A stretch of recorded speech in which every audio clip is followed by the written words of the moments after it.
एक बहुत ही दर्दनाक हादसा सामने आया है।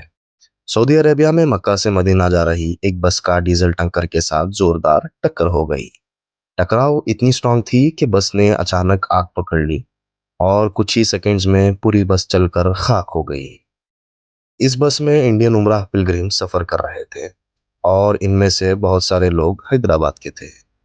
उमराह के लिए ईमानी जज्बे और उम्मीद के साथ गए थे, लेकिन यह हादसा उनकी जिंदगी का आखिरी सफर बन गया। सोर्सेस के मुताबिक लगभग 42 इंडियंस हादसे में चल बसे। सिर्फ एक आदमी जिंदा बचने की इत्तला है।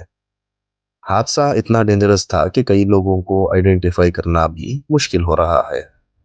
एक्सीडेंट की वीडियोस में सिर्फ काला धुआं उठता नजर आ रहा है।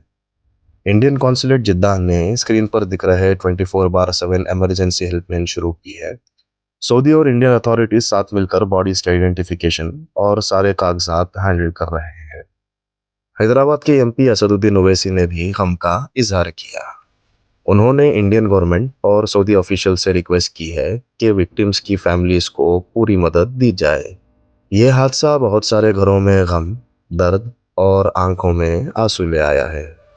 अल्लाह इन सब खानदान वालों को सब्र और हिम्मत दे, और जो लोग चल गए उनकी मग़फ़िरत फरमाए। इसके अलावा prime minister Narendra Modi, external affair minister Shri Jaishankar और आंध्र प्रदेश के चीफ मिनिस्टर रेवंत रेड्डी ने भी गम का इजहार किया और बॉडीज मुल्क लाने में जल्द इक़दामात का यकीन दिलाया। ये मुझे भी खबर अभी मालूम हुई है कि हैदराबाद के दो ट्रैवल एजेंसी, एक fly zone tours and travels और मक्का हज एंड उम्रा के 42 हाजी मक्का से मदीना जा रहे थे बस में, और बस को आग लगने से मालूम हुआ कि सिर्फ एक शख्स की जान बची है। कंफर्म नहीं है, बात कह रहे हैं कि पूरों का इंतकाल हो गया। तो मैंने इंडियन एम्बेसी रियाद में जो डीसीएम है अबू मैथिन जॉर्ज साहब से मेरी बात हुई, और उन्होंने मुझसे कहा कि कौंसल जनरल जिद्दा भी और वो ख़ुद इस पर मालूमात हासिल कर रहे हैं और जो भी ज़रूरी कार्रवाई करना है वो करेंगे।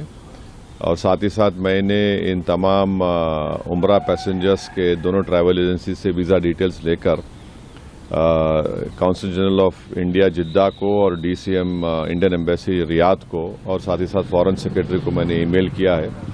मेरी भारत सरकार से और ख़ास तौर से एक्सटर्नल अफेयर्स मिनिस्टर से जयशंकर साहब से ये रिक्वेस्ट है कि वो इमीडिएटली इस पर देखें, और अगर जिन लोगों की डेथ हुई है उनके परिवार ये चाह रहा है कि उनकी डेड बॉडीज़ जल्द से जल्द इंडिया को लाई जाए, और अगर कोई उसमें ज़ख्मी है तो उनको अच्छी से अच्छी वहाँ पर उनको इलाज हो सके। ये मैं रिक्वेस्ट करता हूँ हमारे एक्सटर्नल अफेयर्स मिनिस्टर से और भारत सरकार से। Your support is important. Please don't forget to subscribe.